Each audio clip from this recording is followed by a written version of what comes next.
இல்லத்தரசிகளே, நல்லா பாருங்கள் எல்லோரும். நேற்று நான் யூடியூப்பில் வீடியோ பார்த்தேன். என் வீட்டில் இந்த குட்டி குட்டி கொசு ஈயெல்லாம் இருக்கே, இதை எப்படி இது பண்ணுறது அப்படின்னு சொல்லிட்டு. அதுக்கு நிறைய பேர் டிப்ஸ் போட்டிருந்தாங்க. எலுமிச்சம்பழத்தில் கிராம்பை சொருகி வைங்க, அது கொசு போயிடும். இதை நான் யூஸ் பண்ணி பார்த்து எனக்கு நடந்தது, அதனால் நான் சொல்கிறேன் அப்படின்னு சொல்லியிருந்தாங்க. சரி, ஓகே, நம்மளும் செய்யலாமே அப்படின்னு சொல்லிட்டு செஞ்சேன். ஆனால் இங்கே பாருங்கள் என்ன நடந்ததுன்னு. இதில் எவ்வளோ கொசு இருக்குது அப்படின்னு நீங்களே நல்லா பாருங்கள், சரிங்களா? இதை வச்சா கொசு போவோன்னா இது மேலேயே இவ்வளோ கொசு இருக்குது, தெரியுதுங்களா? பறக்குதுங்களா? சரி, இது ஒரு டிப்ஸு. இன்னொரு சகோதரி என்ன சொல்லியிருந்தாங்கன்னா, நீங்கள் கற்பூரத்தை தூள் பண்ணி போடுங்க, கற்பூரத்தை அங்கங்கே வைங்க, கொசு போகும்னு சொன்னாங்க.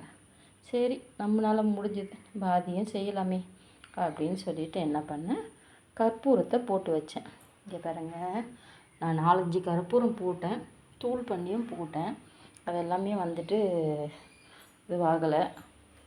கற்பூரம் வேஸ்டானது தான் மிச்சம். இந்த பாருங்கள், பாத்திரம் கழுவி வச்சுருக்கேன்ல, இது மேலேயும் நான் ஒரு கற்பூரத்தை வச்சுருக்கேன், சரிங்களா? இந்த கழுவி வச்ச பாத்திரத்துலலாம் கொசு. இங்கேயும் ஒரு கிராம்பும், அதுலேயும் கொஞ்சம் கற்பூரம் எலுமிச்சம்பழம் வச்சுருக்கேன்.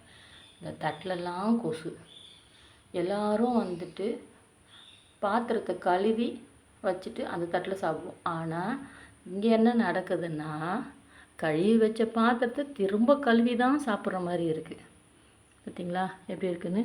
இதில் ஒரு எலுமிச்சம்பழம் வேஸ்டானதும், 10 கிராம்பு, ஒரு 4-5 கற்பூரம் வேஸ்டானதான் மிச்சம்.